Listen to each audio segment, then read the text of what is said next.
Los cultos religiosos del mundo antiguo traían a la vida los oscuros secretos de lo oculto, el mundo escondido de lo sobrenatural. Ahora los investigadores están descubriendo que los cultos y las sociedades secretas de la antigüedad se fundaron sobre una rica base tecnológica. ¿Cómo se comunicaba un culto antiguo con los fantasmas de los muertos a través de la ciencia?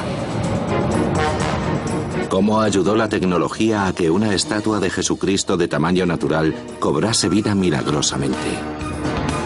¿Qué antigua ciencia protegió a una orden militar sagrada y a su ciudad de la aniquilación? ¿Cómo recreaba una antigua civilización los misterios del infierno en un inframundo recién descubierto en el que todavía nunca han penetrado las cámaras? La ciencia secreta de lo oculto es nuestro antiguo descubrimiento. Descubrimientos antiguos, la ciencia secreta de lo oculto.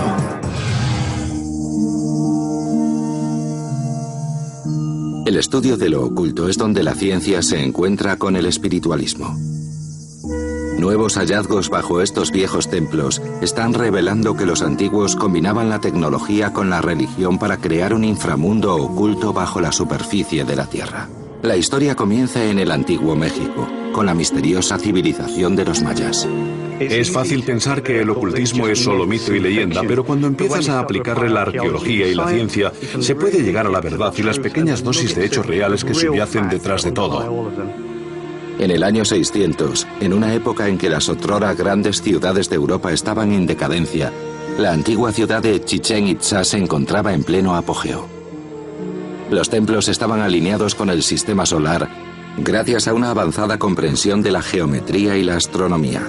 Estudiaban las estrellas y adoraban al dios Sol y a muchas otras deidades. Pero otros dioses vivían en las oscuridades subterráneas, los dioses de la muerte. Tenemos mucha suerte de que los mayas decorasen sus templos con jeroglíficos, inscripciones y bajorrelieves, porque nos han aportado una visión increíble de su vida y su cultura. Pero lo más misterioso es un documento del siglo XVI llamado Popol Vuh. El Popol Vuh es un texto sagrado transcrito en el siglo XVI sobre la base de antiguos jeroglíficos. Describe una civilización mítica, un inframundo oculto llamado Xibalba. Xibalba es el inframundo maya, el lugar a donde quieren llegar todas las almas para disfrutar de la vida en el más allá. Pero no resulta fácil llegar a Xibalba, es un gran desafío. El alma tiene que superar muchas penalidades hasta poder disfrutar de las ventajas del otro mundo. Xibalba perdura como mito, pero tal vez podría ser un lugar de verdad escondido bajo la tierra. En la antigua cultura maya, Xibalba está ligado a los cenotes. Son pozas que se forman de manera natural y se llenan de agua de lluvia a lo largo de miles de años. Este cenote era la fuente de agua para toda la ciudad de Chichén Itzá. Sin él la ciudad no podía sobrevivir. Era tan importante que construyeron un sendero sacrificial o sakbe a través de la selva para llegar al cenote. Se han descubierto sacrificios humanos en el cenote.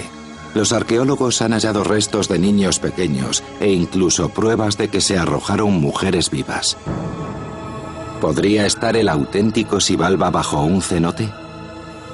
Basándonos en las pistas del libro sagrado maya, el Popol Vuh, podemos empezar a desentrañar el código sagrado maya.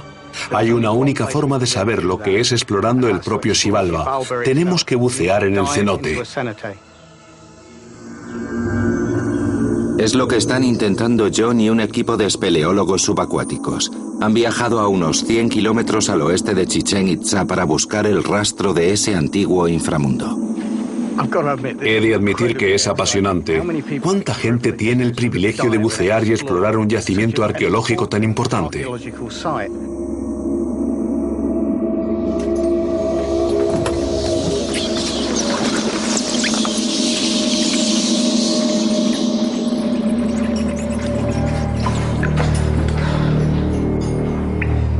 Cuando se sumerge en las profundidades, al equipo le sorprende encontrar una calidad de detalles arquitectónicos casi nunca vistos bajo tierra.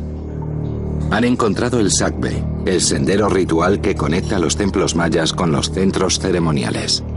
¿Se trata de una prueba de que era un lugar de sacrificio ritual bajo el agua? Los caminos como este tenían fines rituales. Tal vez servían para peregrinajes. El camino recorre unos 100 metros y está hecho de piedra caliza de canteras locales a la que se ha dado forma con herramientas de piedra. Como toda la arquitectura maya, su construcción se realizó a base de fuerza bruta. Su recorrido sugiere que conduce a un lugar de adoración donde se hacían ofrendas votivas al dios de la lluvia, Chak. Este Sakbe, este resto de construcción subterránea, es totalmente único. Si dedicaron tiempo a cortar los materiales, bajarlos hasta aquí y colocarlos, fue porque tenía que resultar importantísimo para ellos. Este nuevo hallazgo bajo tierra indica que los mayas consideraban este sitio tan sagrado como los templos que se alzaban hacia el cielo y que tal vez Xibalba no sea solo un mito. El texto sagrado del Popol Vuh describe una cámara de calor infernal. Y aquí abajo en la oscuridad, la temperatura roza los 38 grados. Hay murciélagos por todas partes. La casa de los murciélagos es una de las salas de Xibalba. Hay muchos murciélagos, miles de ellos, revoloteando alrededor constantemente. No es de extrañar que los mayas considerasen sagrado este lugar. Era la antesala del inframundo. Los antiguos mayas pusieron sus conocimientos de ingeniería al servicio de la religión. Lo que se abre a nuestros pies es el reino de los dioses de los muertos. Por fin hemos llegado al gran curso de agua para el que se construyó este camino. Estamos en los escalones finales de acceso a la cueva, que está justo delante de mí. Es fácil imaginarse cómo se sentiría un antiguo maya al descender por ese camino sagrado. Da miedo, especialmente cuando te pasan murciélagos por delante de la cara, pero al mismo tiempo es emocionante. Cuando se baja y se encuentra esta gran piscina de agua dulce y transparente en un sitio tan seco como el norte del Yucatán, parece un regalo de los dioses. No existen otras palabras para describirlo. A pesar de lo que ha encontrado el equipo, este inframundo no coincide con lo que invoca el mito. Según el texto sagrado del Popol Vuh y las ilustraciones de los templos, el camino de los muertos gira hacia el oeste en dirección al más allá. Pero, ¿por qué está bloqueado con agua? ¿Será porque el nivel de agua de la cueva se ha elevado con el paso de los siglos? Para responder a esta pregunta es hora de ponerse el equipo de buceo e investigar el complejo de cuevas.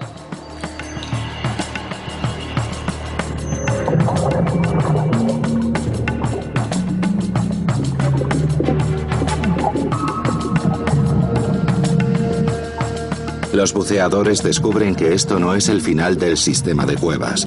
En realidad se extiende cada vez más hacia la oscuridad.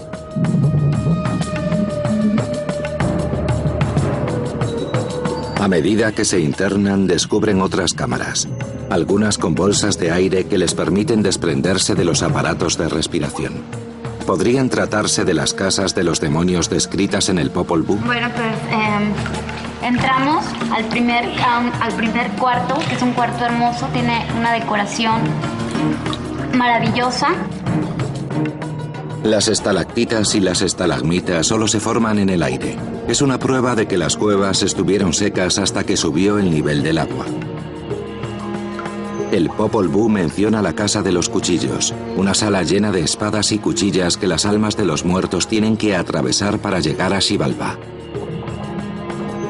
¿Tendría este aspecto? Entramos a otro cuarto que tiene una bóveda de aire. Se puede caminar por ahí y se puede pasar a otro cuarto. Realmente es muy emocionante, puedes sentirse aún cierta energía con respecto y entrar ahí es como estar en otra dimensión. Estos nuevos hallazgos sí que guardan un inquietante parecido con el Xibalba descrito en el Popol Vuh. Es fantástico, porque justo cuando se llega al final del camino de Xibalba, se encuentra una cueva que gira hacia el oeste. Me emociona que gire hacia el oeste, porque es hacia allí donde está Xibalba. Los mayas tenían una visión del inframundo que se correspondía con un lugar real bajo tierra, y lo poblaron con dioses y con las almas de los muertos. Nuestros descubrimientos subterráneos son una prueba más de la convergencia de la realidad y el ocultismo en la religión de los mayas. Nuestro siguiente hallazgo se refiere al uso de la tecnología en las iglesias medievales. Revelaremos cómo una estatua de Jesús de tamaño natural cobró vida para inspirar el asombro y la veneración entre los fieles del siglo XVI.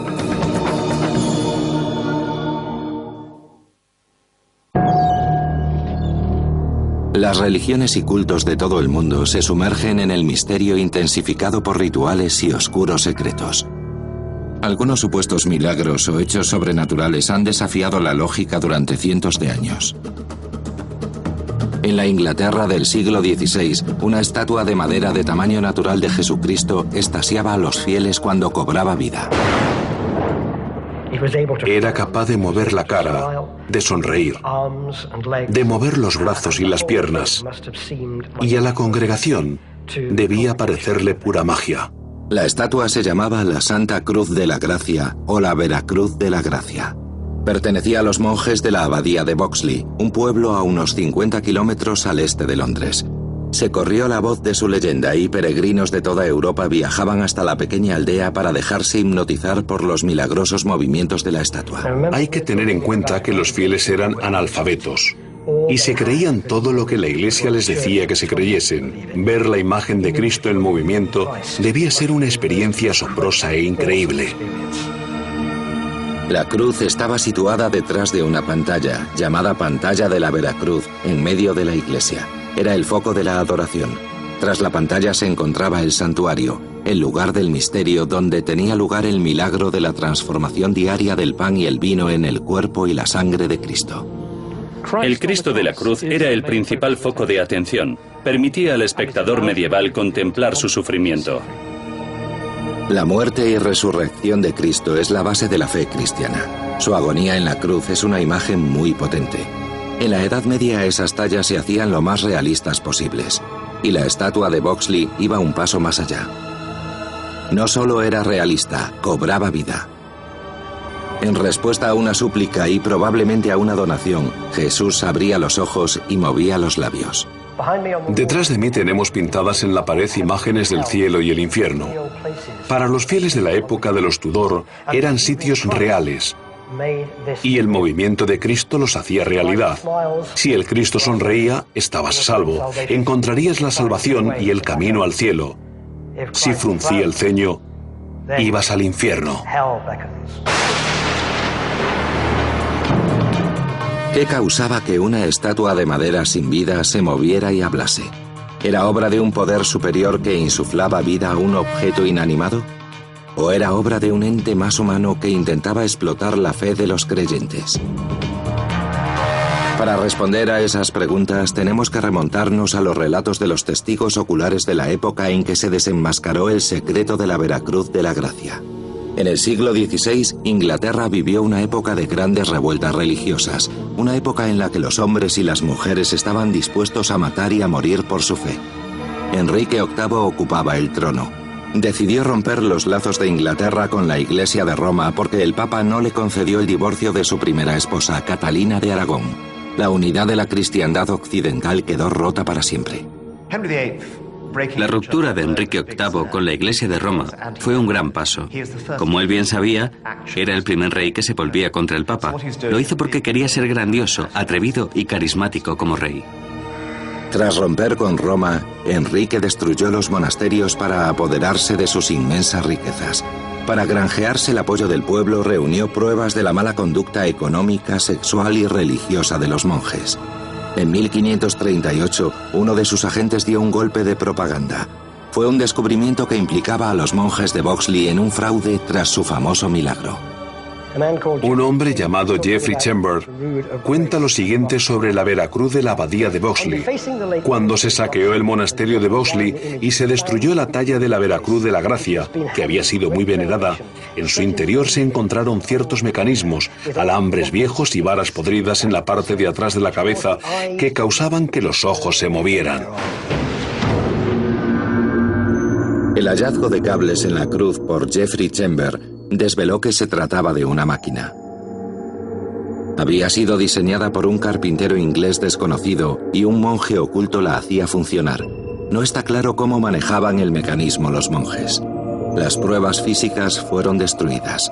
Podemos especular que la cabeza giraba hacia atrás, los ojos se movían con cables para que pareciese que se abrían y el labio inferior estaba sujetado por una bisagra de cuero que se movía con un alambre para simular que hablaba.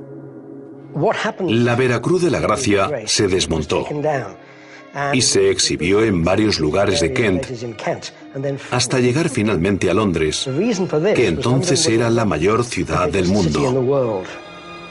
Enrique utilizó muy bien la revelación del milagro como un fraude mecánico. El asunto de la Veracruz de la Gracia, de la Cruz de Boxley, fue uno de los mayores espectáculos de la reforma religiosa. Se exhibió por todo Londres y en la corte regia y al final se quemó en una gran ceremonia. Se explotó como prueba para demostrar que la antigua iglesia era un fraude y un engaño.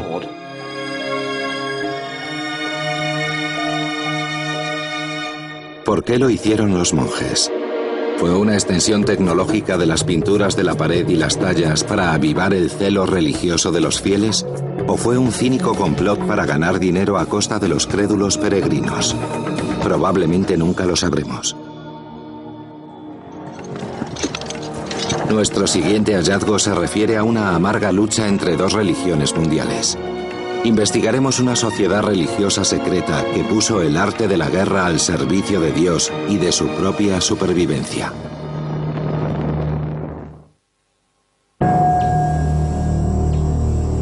Acabamos de investigar el uso de la tecnología y la ingeniería para reforzar la fe de los creyentes religiosos.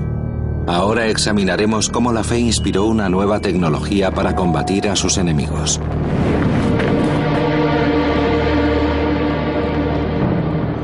A principios de la Edad Media se fundó en Jerusalén la Orden de San Juan para cuidar de los peregrinos enfermos. En 1530 se instaló en la isla de Malta. Mitad monjes, mitad soldados, los caballeros de Malta se dedicaban a la defensa militar y espiritual de la cristiandad. La orden es única. Comenzó como una orden monástica cuyos miembros prestaban votos de pobreza, castidad y obediencia. Y se convirtió en una orden guerrera para defender la fe. Los caballeros de San Juan mantuvieron un conflicto religioso y militar con un imperio musulmán que amenazaba con conquistar todo el Mediterráneo. En 1565 se enfrentaron a la aniquilación cuando el sultán otomano Suleimán el Magnífico envió una fuerza invasora a la isla de Malta. Los otomanos desembarcaron con 25.000 soldados y disponían de 10.000 marineros adicionales que podían actuar si era necesario. Los cristianos contaban con unos 500 caballeros y 3.000 mercenarios, además de unos 3.500 milicianos malteses. La proporción era de 4 musulmanes por cada cristiano.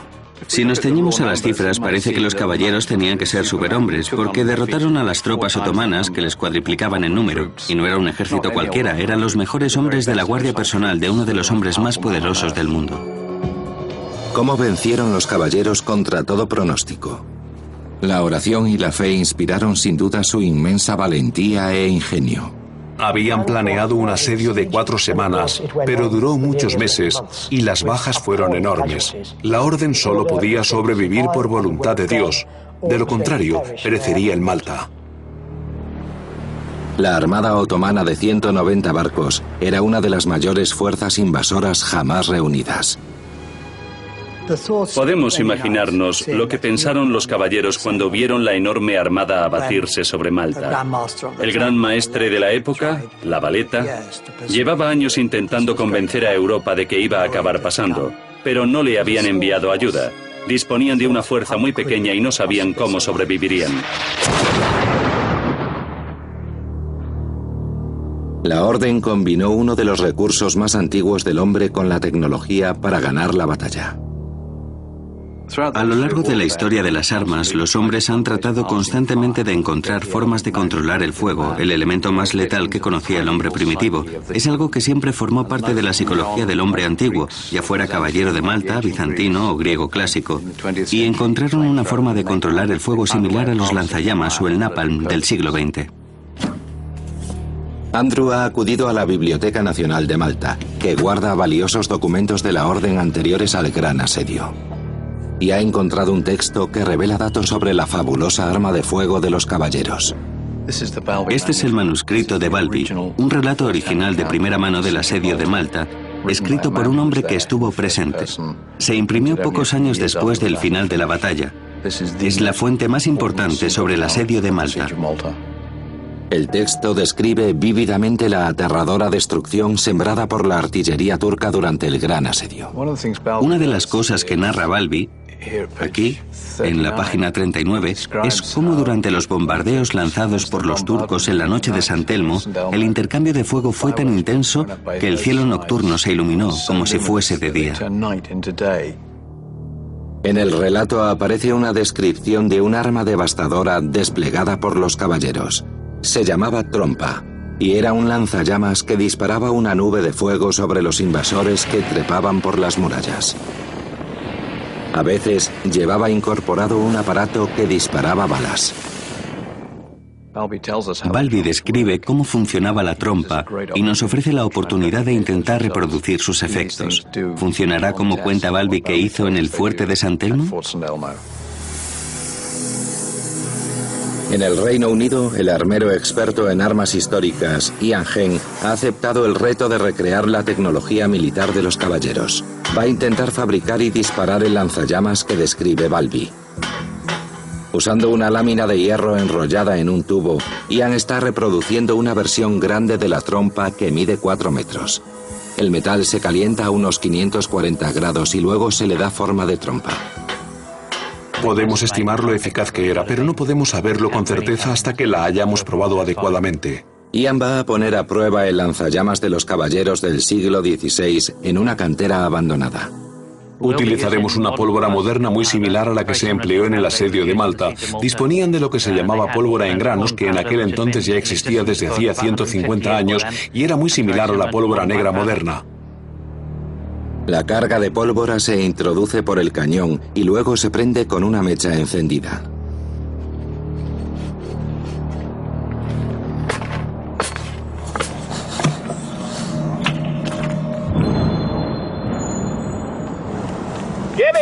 ¡Fuego!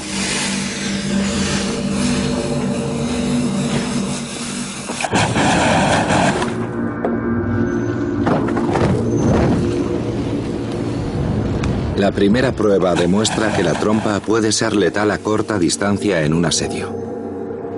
Lo que acabamos de ver es el primer lanzallamas moderno de alta efectividad. Los enemigos llevaban largas túnicas de seda que se prendían fuego en un instante. Es una forma muy eficaz de detener un ataque. Lo último en lo que pensarían los enemigos sería en continuar el ataque y romper la defensa. Solo querrían quitarse la ropa y apagarse las llamas. Lo que hace a la trompa un arma aún más eficaz es su capacidad para atacar al enemigo en 2 fases. Tras escupir la llamarada, el texto relata que además lanzaba proyectiles. Se lograba colocando una segunda carga de pólvora al fondo de la cámara de hierro y llenándola de proyectiles. Ian está preparando la trompa para reproducir ese efecto. Primero el equipo disparará la llamarada desde la parte delantera del cañón. Luego prenderá la segunda carga a través del agujero de la parte trasera de la trompa y lanzará pequeñas piedras y fragmentos de metal a la diana. ¡Fuego! ¡Fuego a la segunda carga!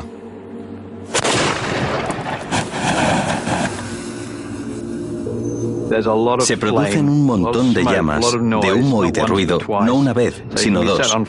Te puede prender fuego y pegarte un tiro. Y de noche, enfrentarse a semejante resplandor debía resultar aterrador. El experimento confirma que la trompa resultaba eficaz a corta distancia contra los asediadores que intentaban romper las murallas del castillo y que funcionaba exactamente como relató Balbi. Combinaba una espeluznante llamarada con una carga letal de proyectiles. Pero la trompa no es la única arma extraordinaria mencionada por Balbi en su narración del asedio. El antiguo manuscrito menciona un arma secreta aún más letal que ayudó a los caballeros de San Juan a alzarse con la victoria. En 1565, en la isla mediterránea de Malta, una orden religiosa de monjes guerreros, los Caballeros de San Juan, se encontraba asediada por un ejército 4 veces superior en número enviado por el sultán otomano Suleimán el Magnífico. La extraordinaria victoria de los caballeros en su guerra santa fue en parte debida al desarrollo de unas armas terribles. Las misteriosas artes de los armeros de los Caballeros de Malta están siendo investigadas por el historiador Andrew Lambert y ha empezado por el fuerte de San Telmo, donde comenzó el asedio. Desde aquí puede verse dónde formaron las galeras turcas listas para bombardear el castillo. Había docenas de ellas, cada una con 2 o 3 cañones apuntando y lanzando una lluvia de fuego continua contra el costado del fuerte de San Telmo que da al mar. Durante junio y julio de 1565 los combates fueron intensos. Ambos bandos eran implacables y murieron miles de soldados. Cuando los otomanos capturaban caballeros, los crucificaban para burlarse de la crucifixión de Cristo y los arrojaban a flotar en la bahía para combinar a los caballeros a rendirse. Los caballeros respondían decapitando a los prisioneros turcos, algo blasfemo para los musulmanes, y catapultando sus cabezas al campamento turco. Era una guerra sin cuartel, a vida o muerte. Los perdedores morirían. Los caballeros tenían que ganar tiempo. Si podían resistir hasta el invierno, los turcos tendrían que volver a casa. Hasta entonces, necesitaban cualquier mecanismo o estratagema para mantener alejados a los otomanos. Uno de los aparatos descritos en los textos antiguos se conocía como aro de fuego. Los defensores de San Telmo sufrieron aquí una situación crítica bajo el intenso bombardeo del enemigo. Los hombres que se guarecían bajo el parapeto se enfrentaban al fuego de la artillería pesada y a los francotiradores con mosquetes. Usaron aros en llamas transportados por 2 hombres con largas tenazas que lanzaban rodando desde las murallas sobre la infantería turca cuando saltaba el puente de acceso. A menudo se referían a ellos como aros de fuego. Eran grandes aros recubiertos de lana con aceite de linaza y pólvora. Eran como ruedas de fuegos artificiales que giraban en el aire y estaban untados de una masa pegajosa en llamas que era casi imposible de apagar. Pero ¿cómo funcionaba en la práctica ese arma tan poco convencional, que era lo más innovador del aro? ¿Proporcionaba realmente a los defensores una ventaja decisiva sobre un asalto masivo de guerreros decididos con escaleras y maquinaria de asedio? Son preguntas que el experto en tecnología antigua Richard Winley está intentando responder recurriendo a la misma fuente, el manuscrito de Balbi. Se trata de un aro grande forrado de lana y algodón, empapado en aceite inflamable. Y a su alrededor se enrolla arpillera o cualquier material similar que se tenga a mano.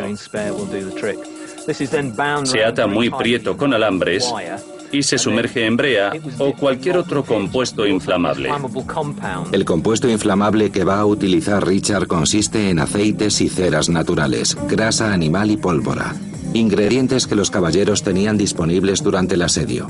En la Edad Media era una fórmula altamente secreta que se aplicaba a los aros de hierro que se solían usar para hacer barriles. Como no sé lo que va a pasar, me voy a poner las gafas para mayor seguridad. Luego lo encenderé y veré lo que pasa.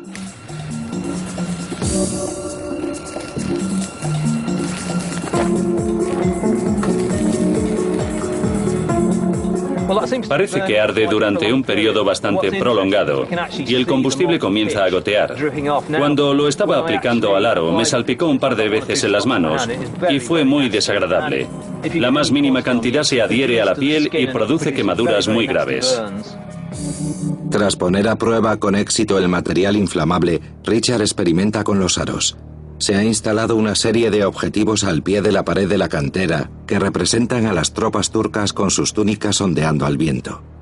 Miles de turcos atacaban las posiciones de los caballeros al mismo tiempo.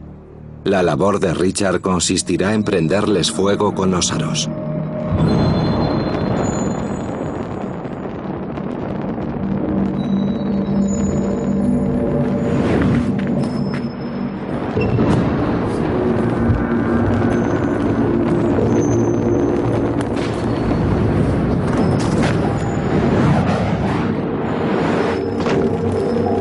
A pesar de su aspecto sencillo, el daño causado por los aros de fuego de Richard es notable. Nos sirve de indicación de por qué este arma resultó tan crítica para los caballeros. Debido al compuesto altamente inflamable, los aros arden durante 30 minutos y son muy difíciles de apagar. Es fácil que 2 o 3 soldados se enredasen con uno de los aros en llamas. Arrojar cientos de ellos sembraba el pánico y la destrucción entre los asediadores. Causaban muchos más daños que el resto del arsenal de armas del que disponían. A pequeña escala, los aros de fuego jugaron un papel clave en la defensa con éxito del fuerte de San Telmo. El asedio duró mucho más de lo que se temían los caballeros y esperaban los turcos. Puede que contribuyera a desequilibrar la balanza entre la victoria y la derrota de lo que fue una batalla crucial del siglo XVI. Unos pocos días más y los caballeros habrían sido derrotados. En septiembre solo disponían de 600 hombres en condiciones de luchar, pero resistieron. El ejército otomano quedó diezmado y desmoralizado. Abandonaron el asedio y zarparon de vuelta a Oriente. Las dos fuerzas se encontraron, lucharon y los cristianos salieron victoriosos.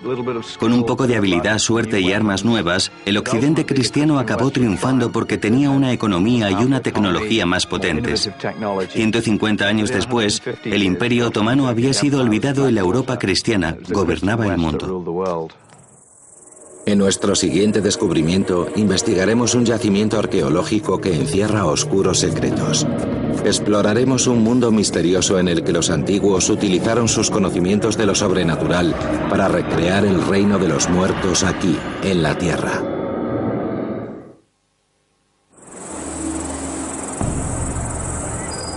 En el norte de Grecia, a mediados del siglo XX, los arqueólogos descubrieron un extraño yacimiento que había permanecido oculto durante más de un milenio. Era un intrigante laberinto de pasillos y cámaras que conducían a un santuario central. En una cámara de piedra escondida bajo tierra, los arqueólogos encontraron figuras de antiguos dioses. Pero lo más asombroso que había eran restos de maquinaria. Ahora, el historiador Michael Scott ha emprendido una misión para investigar ese lugar secreto. Desde 1956 se han venido produciendo hallazgos envueltos de misterio en este sitio. Se ha encontrado maquinaria pesada, contrapesos hechos de hierro macizo, trinquetes que debían emplearse como mecanismo de freno. Pero ¿para qué servía esa máquina? Los expertos están divididos. Por un lado, hay quien piensa que se trata de algún tipo de catapulta o de varias catapultas. Las piezas de hierro de la maquinaria se remontan al siglo III a.C. Los expertos sugieren que podían tener un uso militar y formar parte de una gran catapulta destinada a defender el lugar. Pero otra teoría más interesante apunta a que estaba relacionada con ceremonias ocultistas secretas que se practicaban allí.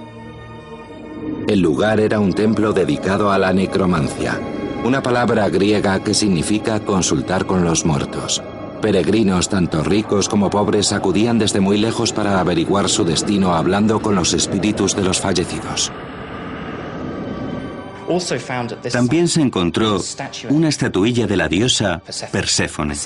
Perséfone, la mujer de Hades, el señor del inframundo. Perséfone, la mujer por la que Hades salió del inframundo y acudió al mundo real para llevársela al infierno y convertirla en su esposa. Así que puede que este yacimiento no se trate de una granja fortificada o bastión defensivo, sino de un oráculo de los muertos. Y esa maquinaria pesada, ese mecanismo de elevación, podría estar relacionado con el oráculo. Pero ¿para qué necesitaba maquinaria pesada un centro religioso? Tal vez los peregrinos requerían ayuda para visualizar los fantasmas a los que consultaban. En esa época no era inusual servirse de la mecánica para inspirar a los fieles. ¿Se emplearía la maquinaria para convocar a los espíritus en vez de como catapulta? Michael está recorriendo el sendero que seguían los antiguos griegos hasta el santuario, pero esta vez para desentrañar sus secretos, no para participar en ellos. Se acudía a consultar un oráculo de los muertos si se necesitaba información que solo conocía un fallecido. Se acudía al oráculo de los muertos como último recurso. Había que ser valiente, extraño o estar desesperado para acercarse a un muerto. Para recrear la escalofriante experiencia, Michael sigue la misma ruta trazada por los antiguos peregrinos, tal y como la describió Heródoto en su libro Las Historias, escrito en el siglo V a.C. Heródoto situaba el oráculo de los muertos junto al río Aqueronte, al noroeste de Grecia. El río desemboca en el mar cerca de las ruinas del yacimiento. En la mitología griega, el Aqueronte era uno de los ríos que desembocaba en el Hades, el infierno de la antigüedad. Las almas de los muertos lo cruzaban a bordo de la barca de Caronte. Los visitantes del oráculo lo cruzaban del mismo modo y recordaban que el inframundo se hallaba cerca. He venido al río Aqueronte, siguiendo la ruta del oráculo de los muertos, para revivir el viaje de los antiguos peregrinos en busca de respuestas a sus preguntas. Así es más realista, más apasionante, más vívido, y me ayuda a comprender lo que sentían exactamente cuando emprendían el viaje. El oráculo de los muertos se llamaba Necromanteion en griego, de donde deriva el término necromancia o hablar con los muertos. En los textos antiguos de Heródoto y Estrabón se menciona el santuario como las puertas del infierno. Fue destruido por los romanos en el año 167 a.C. y quedó enterrado en las brumas del tiempo. En los años 60 del pasado siglo se redescubrió y se efectuaron excavaciones en las que se descubrió la maquinaria. Su situación corresponde con las descripciones de los textos antiguos. Es el oráculo de los muertos y la puerta del infierno. Este espacio se cree que es el corazón del oráculo de los muertos. Era donde los visitantes se ponían en contacto con las almas de sus parientes muertos. El laberinto de pasillos y salas comienza a cobrar sentido. A los que consultaban con el oráculo se les conocía como consultantes. Tras los rituales de purificación y sacrificio, recorrían los estrechos y retorcidos pasillos hasta el santuario central. Allí es donde se descubrieron las misteriosas piezas de maquinaria. Tras largas etapas de preparación y un ayuno de hasta 29 días, los consultantes llegaban aquí. Es el giro final, antes de entrar en la sala del oráculo de los muertos. Aquí les daban bayas y hierbas alucinógenas para reavivar sus sentidos ante el fantasma que iban a ver. Luego, giraban la esquina final y entraban en la sala.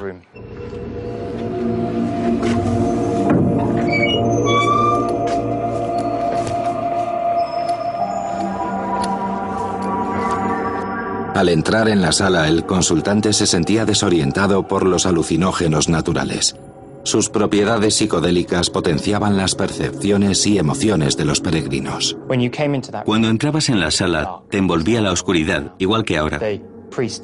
Los sacerdotes entonaban cánticos incesantes para crear ambiente, y entonces, como salida de la nada, de las nieblas del tiempo y del inframundo, se producía una visión del espíritu y tal vez el eco de una voz que respondía a tus preguntas.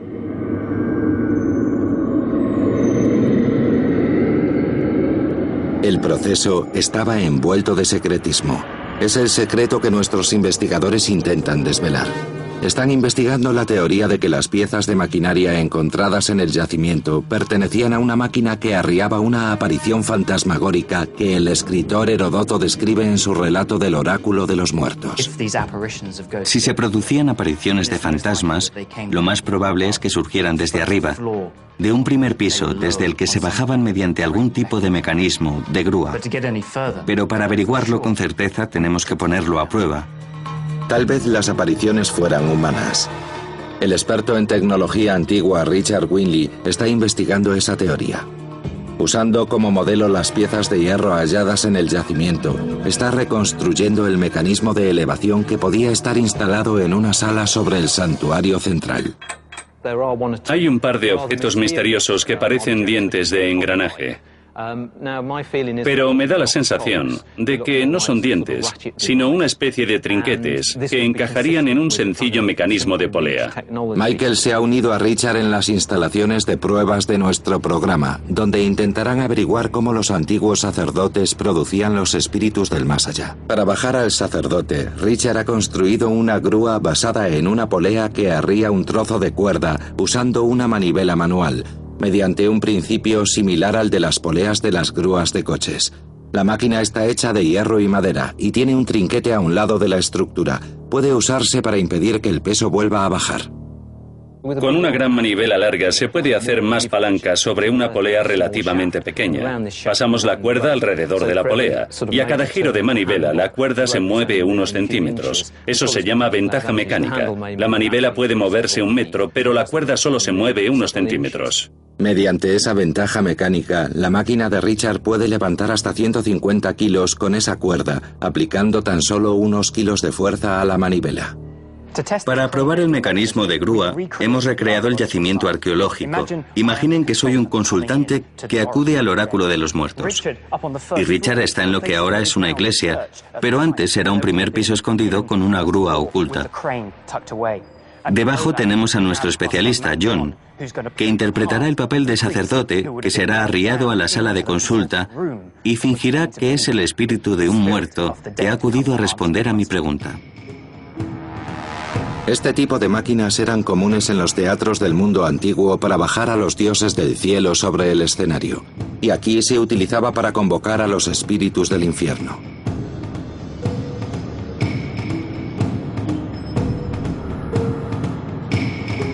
Desorientados, rodeados de humo y ruido en la penumbra del santuario, los consultantes creían que habían visto un espíritu del inframundo. Cuando el consultante entraba en la cámara, veía entre tinieblas al sacerdote que fingía ser el espíritu del muerto al que había acudido a consultar desde muy lejos. Y puede que el consultante hallase la respuesta a sus preguntas. La consulta terminaba con el pronunciamiento del oráculo. El consultante tenía que jurar que guardaría secreto sobre lo que había presenciado, o más bien creía que había presenciado. Se le sacaba fuera a través de una puerta lateral, convencido firmemente de su encuentro con los muertos. Nadie ponía en duda si se lo creían o no, porque no existía alternativa al hecho de que el mundo estaba controlado por los dioses y los muertos vivían en el inframundo. Así eran las cosas. Por eso cuando entraban y veían o creían haber visto el espíritu de los muertos resucitado, es casi seguro que se creían lo que estaban viendo, porque no tenían motivos para cuestionarlo. Los descubrimientos arqueológicos en Grecia y en las instalaciones de pruebas de este programa han desvelado la tecnología de lo sobrenatural. Ahora sabemos que a los espíritus no los invocaba la magia, sino la técnica. Las religiones, los cultos y las sociedades secretas se han esforzado para introducir lo sobrenatural en nuestro mundo y hacer lo oculto realidad. También han recurrido a la tecnología para inspirar y a veces manipular a sus seguidores. Este programa ha revelado el ansia de los antiguos por explorar lo sobrenatural y su disposición a maridar la ciencia de este mundo con la ciencia de lo oculto.